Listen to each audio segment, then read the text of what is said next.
तो दोस्तों बांग्लादेश का एक क्रिकेटर काली माता के एक पंडाल में जाता है, वो भी सिर्फ 2 मिनट के लिए, और बांग्लादेश के अंदर उसकी आखिरी सांसों की टाइमिंग लिख दी जाती है, वो भी फेसबुक पर लाइव आकर। लेकिन आखिर क्यों, ऐसा भी क्या हो गया, और क्या ये चीजें भारत के अंदर भी होती हैं? पूरी मुद्दे की जो जड़ें हैं वो जुड़ी हुई हैं 1973 में हुए एक इवेंट के साथ। क्या हुआ था 1973 में ऐसा जो आज हमें ये दिन देखने को मिल रहे हैं, बताएंगे आपको इस वीडियो में। बने रहिए हमारे साथ, देखते रहिए आज की ताज़ा खबर।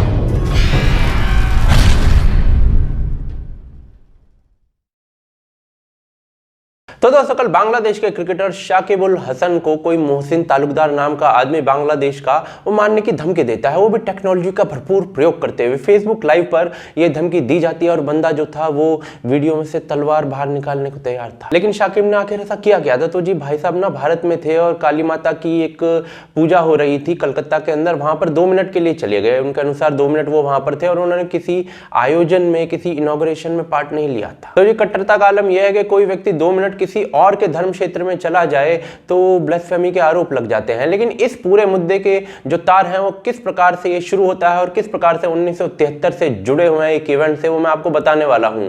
लेकिन उससे पहले ये जान लेते हैं कि शाकिब ने इसके बाद क्या किया। तो जी भाई साहब ने मांग लिया माफी और कान पकड़ के मांगी और कहा है कि 2 मिनट के लिए भी मुझे वहां पर नहीं जाना चाहिए था, गलती हो गई है। दूसरी तरफ जिस आदमी ने यह धमकी दी थी उसे भी बांग्लादेश में जो पुलिस है उसने पकड़ लिया है। लेकिन ये कोई पहली घटना नहीं है बांग्लादेश के अंदर। 2 नवंबर को 2 हिंदू युवक गिरफ्तार हुए रिलीजियस सेंटिमेंट्स को हर्ट करने के इल्जाम में, जबकि इस्लामिक भीड़ उनके घरों को जला चुकी थी। फ्रांस में कार्टून बना 50,000 से ज्यादा की भीड़ ढाका में फ्रेंच एम्बेसी को तोड़ने के नारों के साथ घूम रही थी। 2 नवंबर को ही एक फेसबुक पोस्ट पर भीड़ ने हिंदू समुदाय के घर फूंक डाले। अक्टूबर एंड में एक हिंदू समुदाय की लड़की गायब हो गई क्योंकि अलीजेडली उसने प्रॉफिट पर कोई कमेंट किया था। 30 अक्टूबर को ही एक मुस्लिम व्यक्ति को मार डाला गया ब्लास्फेमी के आरोप में। और ये ना पिछले 15 दिन के इवेंट्स हैं, और वो भी बांग्लादेश में जो इकोनॉमी में थोड़ा बेटर कर रहा है और रिलीजियस रूप से कम इंटॉलरेंट कहा जाता है।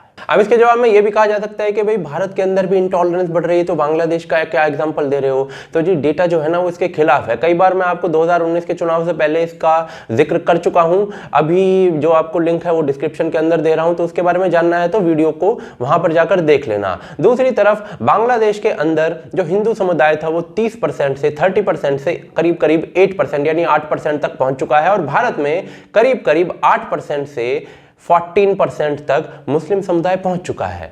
तो इससे ही पता चल जाता है कि इंटॉलरेंस कहां पे है और टॉलरेंस कहां पर है। लेकिन जो शाकिब उल हसन के साथ हुआ, क्या वो चीजें भारत के अंदर भी होती हैं? तो जी वारिस पठान नाम के एक पॉलिटिशियन है, उन्होंने एक गणपति बप्पा का नारा सा लगा दिया था ट्विटर के ऊपर, तो उनके खिलाफ फतवेदारी हो गए थे और भाई साहब को ट्विटर के ऊपर ही आकर माफी मांगने को मजबूर कर दिया था। दूसरी तरफ शाहरुख खान को काफिर कहकर फतवा जारी कर दिया था उनके खिलाफ, क्योंकि वो एक किसी हिंदू रिलीजन के फेस्टिवल में शामिल हो गए थे। सेम चीज सलमान के ऊपर की गई थी। सेम चीज जो है आरफा खानम शेरवानी के ऊपर की गई थी, क्योंकि उन्होंने भाई होली के ऊपर कुछ कह दिया था ट्विटर पर। और तीसरी तरफ शैला राशिद जो है, उन्होंने सिर्फ ये कह दिया था कि मुस्लिम लड़कियां यदि हिंदू लड़कों से शादी कर लें तो उन्हें करने देनी चाहिए। तो उनके खिलाफ तो ऐसा इंटॉलरेंस का माहौल बना था कि बहन को फेसबुक से अपनी जो प्रोफाइल है वो डिलीट करनी पड़ी थी। ये सारे एग्जाम्पल मैंने आपको जानबूझ कर दिए हैं क्योंकि सारे जो है मुस्लिम समाज से आते हैं, और आइडियोलॉजिकली जो है इनमें से काफी लोग जो हैं वो इस्लामिक ही प्रतीत होते हैं।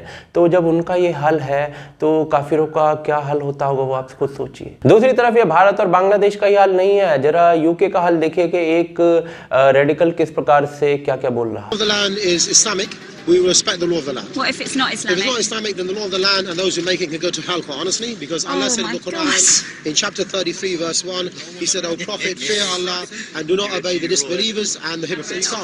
You can't obey him, so he can go to hell. Let me tell you something. You're on your way to the hellfire, because all non-Muslims are destined for the hellfire. Do you really believe that? Yes, but the fact is that you have an opportunity to change.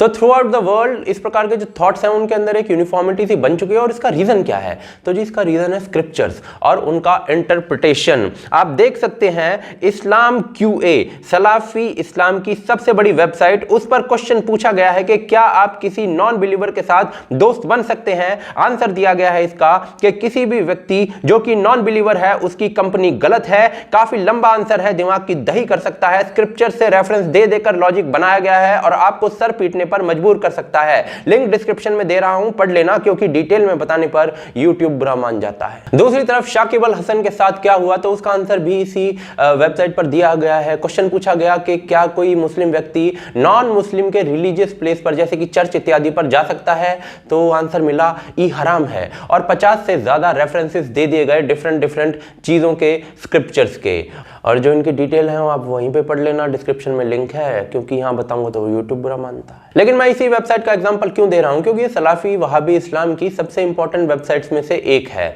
और जो बांग्लादेश में हो रहा है ना, ये सलाफी वहाबी इस्लाम ही है। कैसे पहुंचा ये बांग्लादेश में या भारत में, तो उसके लिए हमें 1973 में जाना पड़ेगा। तो ये 1973 में एक युद्ध होता है जिसको बोला जाता है रमजान का युद्ध। ये होता है 10 खाड़ी देशों और इजराइल के बीच में, और इसमें जो इजराइल होता है उसके साथ होते हैं कुछ वेस्टर्न कंट्रीज जो कि मोरल सपोर्ट और हथियारों से सपोर्ट कर रहे होते हैं। दूसरी तरफ खाड़ी देशों के साथ जो मेन थे वो सीरिया और इजिप्ट थे, और साथ में खड़े थे सऊदी जैसे देश। अब जो वेस्टर्न वर्ल्ड था वो इजराइल को कुछ सपोर्ट कर रहा था। जो खाड़ी देश थे ना, इन्होंने एक अपना ग्रुप बना लिया वेस्टर्न वर्ल्ड के खिलाफ और तेल के दाम को बढ़ाने लग गए। जो तेल का दाम $3 प्रति बैरल था, वो एक साल के अंदर $12 प्रति बैरल पहुंच गया। अब उस टाइम जो था वो तेल का कोई ऑल्टरनेट तो था नहीं, सोलर वगैरह, तो तेल खरीदना ही था, और इस वजह से इन देशों की हो गई चांदी। और इस चांदी में भी सबसे ज्यादा जो फायदा पहुंचा वो पहुंचा सऊदी अरब को। इस ग्राफ से आप देख सकते हैं। अब 1973 से पहले जो दुनिया भर में इस्लाम फैला हुआ था ना, वो रीजन वाइज फैला हुआ था। हर रीजन का एक अलग प्रकार का इस्लाम होता था। मलिकी इस्लाम था अफ्रीका में,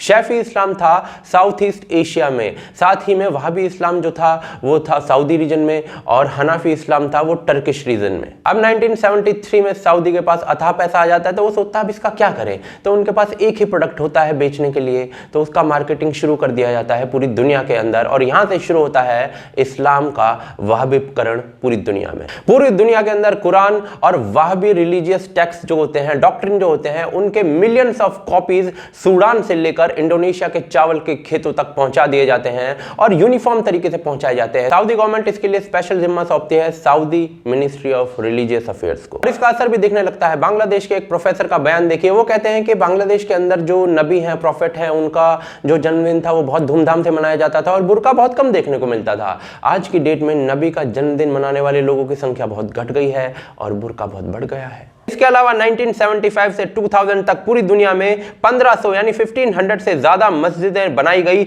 वो भी इस साइज की, इस तरीके की, सऊदी फंड से। यह काम किया मुस्लिम वर्ल्ड लीग ने, जिसका हेडक्वार्टर था सऊदी में और फाइनेंसिंग भी वहीं से है।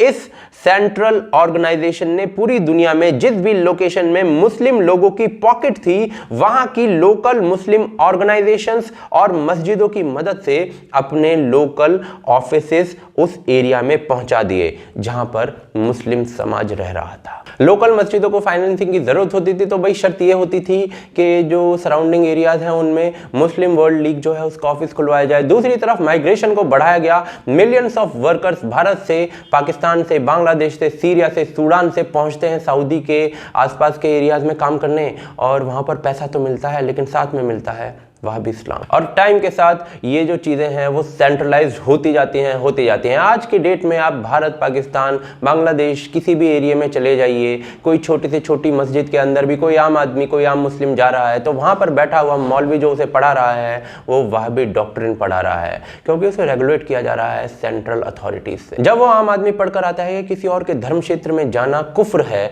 और कुफ्र की सज़ा ये है, वो है, ब्लेसफेमी की सज़ा ये है, ब्लेसफेमी पर प्रतिकार करना हर मुस्लिम का फर्ज है, और अगर वो प्रतिकार नहीं करता तो वो खुद भी काफिर है। तो यही होता है जो शाकिब के साथ हुआ है। वहाबिज्म के सेंट्रलाइज होने से पहले भी कट्टरता थी, लेकिन वहाबिज्म के सेंट्रलाइज होने के बाद अति कट्टरता आ गई है और सारी चीजें ऑर्गेनाइज्ड हो गई हैं। और ऑर्गेनाइज्ड क्राइम कैसा हो जाता है वो आप डार्क नाइट देखकर समझ सकते हैं। बाकी भाई मुझे तो ज्यादा समझ में आता नहीं है, मुझे तो इतना ही समझ में आता है क्योंकि मेरे भोलेपन को तो आप जानते ही हैं, लेकिन आप लोगों को काफी कुछ समझ में आता होगा, तो आप हमें कमेंट करके उस बारे में बताइए। साथ ही साथ हमें सपोर्ट कर सकते हैं, काम को सपोर्ट कर सकते हैं patreon.com के थ्रू या फिर ज्वाइन बटन के थ्रू। लिंक्स जो हैं इसके डिस्क्रिप्शन के अंदर मैं दे रहा हूं। आपके सपोर्ट के कारण ये चैनल जीवित रह पाता है। हमारे मर्चेंडाइज ले सकते हैं vocalfactory.com से, AKTK के ऑफिशियल मर्चेंडाइज हैं। जो टी शर्ट मैंने पहनी हुई है वो आप भी प्राप्त कर सकते हैं, लिंक डिस्क्रिप्शन के अंदर है। आप देख रहे हैं आज की ताज़ा खबर। जय हिंद, जय भारत।